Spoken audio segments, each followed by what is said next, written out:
اور مسئلہ جو سوال ہے کہ جو قربانی حج میں حجاج کرام کرتے ہیں، کیا اس قربانی کے کرنے سے واجب قربانی جو ان پر گھر پر واجب ہوتی ہے کیا وہ ادا ہو جائے گی؟ اچھا سوال ہے ناظرین کرام، اس لیے کہ بہت سارے لوگ اس غلط فہمی میں رہتے ہیں، بلکہ کچھ لوگ تو یہ سوچتے ہیں کہ جو حج کر کے آ گیا بس صرف اس پر قربانی واجب ہو گئی اور اس نے وہاں ادا کر دی، اس کے بعد اس کو قربانی کی ضرورت نہیں۔ یہ ایک خیال فاسد ہے، اور فہم فاسد ہے۔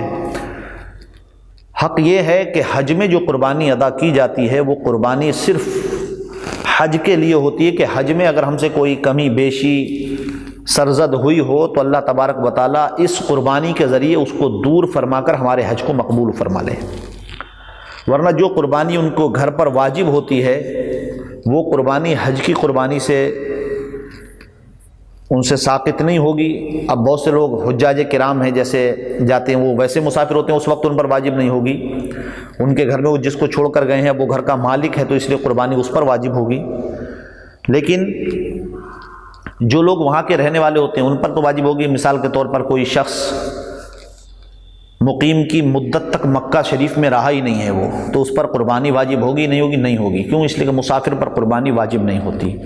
لیکن اہم مسئلہ یہ ہے کہ حج میں جو قربانی کی جاتی ہے اس سے واجب قربانی ساقط ہوتی ہے کہ نہیں؟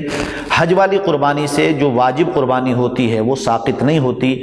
حج کی قربانی ایک الگ قربانی ہے، اور جو قربانی ہم اپنے گھروں میں واجب ہونے پر جو کرتے ہیں وہ قربانی الگ ہوتی ہے۔ اس لیے تمام حجاج کرام پر قربانی واجب بھی نہیں ہوتی۔ حج کے جو 3 قسمیں ہیں اس میں سے کچھ قسم پر حج والے کرنے والوں پر قربانی ہوتی ہے، وہ قربانی کرتے ہیں، کچھ ایسے ہوتے ہیں جن پر قربانی ہوتی نہیں، وہ قربانی نہیں بھی کرتے ہیں۔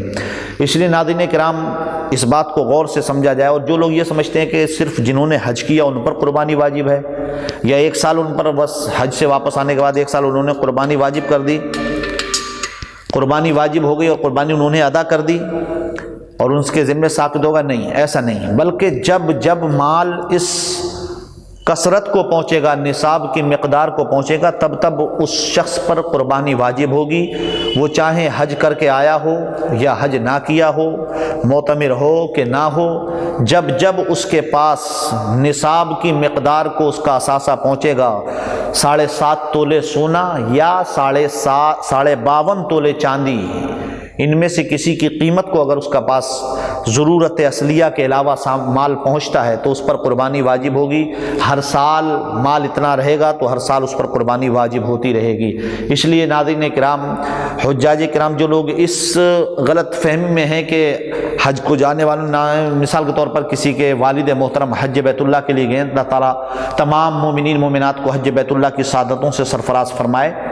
اس کے والدین حج بیت اللہ کے لیے گئے، اب اس نے سوچا کہ والدین تو وہاں قربانی کریں گے، اس لیے اب میں یہاں پر بری ذمہ ہوں، مجھے قربانی نہیں کرنا۔ نہیں، ایسا نہیں ہے، بلکہ اب تم گھر کے مالک ہو، یہاں پر تم پر قربانی واجب ہے۔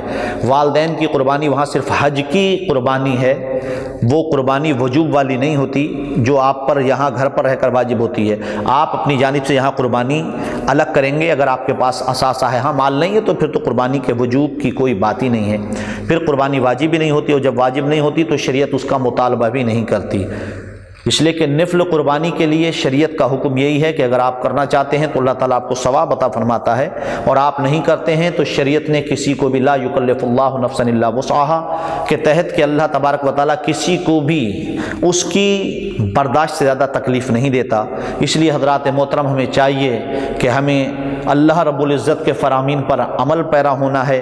ہمیں جو قربانیاں اللہ رب العزت کی عطا سے ہمیں ملتی ہیں، ہمیں اثاثہ ملا، ہمیں اس کے حق کو ادا کرنا ہے، قربانیاں خلوص للہیت کے لیے ادا کرنا ہے۔ اللہ تعالی ہمیں آپ کو عمل کی توفیق عطا فرمائے۔